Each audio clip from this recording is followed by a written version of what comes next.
Hey, it's Brian, and welcome back to Voxlblade. Recently, a quality of life update dropped along with some content and guild changes, so let's go over these as fast as possible. First off, the new armor sets that released. Bomber armor drops from bombers in the Bumble's Hive. This armor is a magic holy set with the perk Bomber Charge. This perk converts your retaliate from a stun immune damage absorbing explosion into an agile and powerful but unique explosion. The damage and size of this weapon art is now based off of missing HP, meaning the lower you are, the higher the damage you will deal and the larger the explosion will be. I wrote B in my script here as a pun.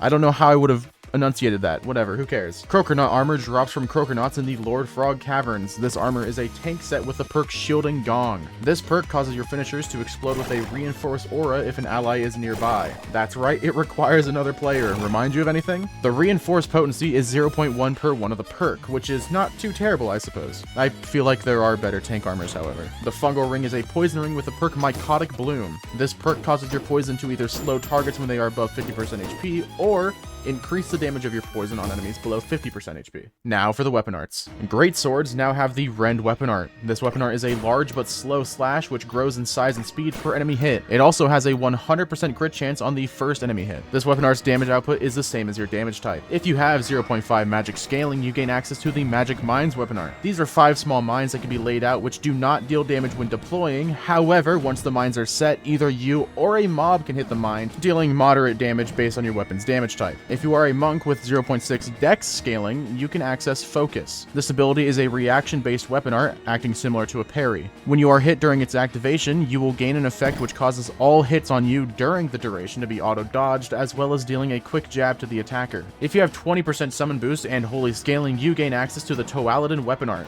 That's right, we have a brand new summon weapon art. This is a piss yellow colored Toad Zerker that gives the user rage when summoned, as well as having a faster swing rate than your, standard Toad Zerker. And that's basically it for weapon art. So let's move on to the nefarious Scholar rework everyone was so terrified of. Scholar has had its recast ability completely removed from channeled weapon and instead has gained the perk Quick Cast. Quick Cast makes your cast time much shorter for weapon arts while still outputting the same damage. Along with this, you permanently have these Scholars light out while in the guild instead of it being a cantrip. The cantrip was instead replaced by Ponder, which moves your orb from your shoulder to in front of you, creating an aura which knocks away enemies and gives allies inside magic reinforce. Along with this, the orb can be used as an enchant transfer station, similar to Knight's Anvil and upgrading. Dungeons and bosses now have an end screen showing you all of the drops you obtained. No more drops going off your screen, now you can literally directly look and see the drops. Super nice quality of life change, and I'm absolutely loving everything this update implies when it comes to future quality of life updates we could possibly be getting. Speaking of dungeons, their cooldown has been slashed in half,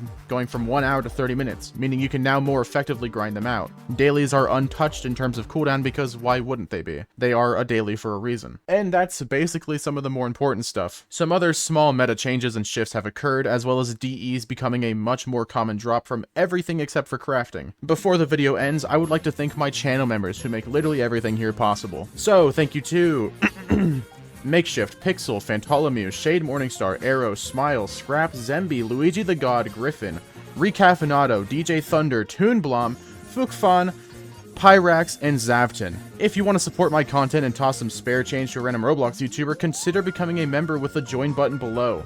Of course, subscribing is and always will be completely free, which also helps me out majorly. You can always unsubscribe whenever you decide you hate seeing my face. Anyways, thank you all so much, I love you all, and I hope your day goes amazingly. Bye bye!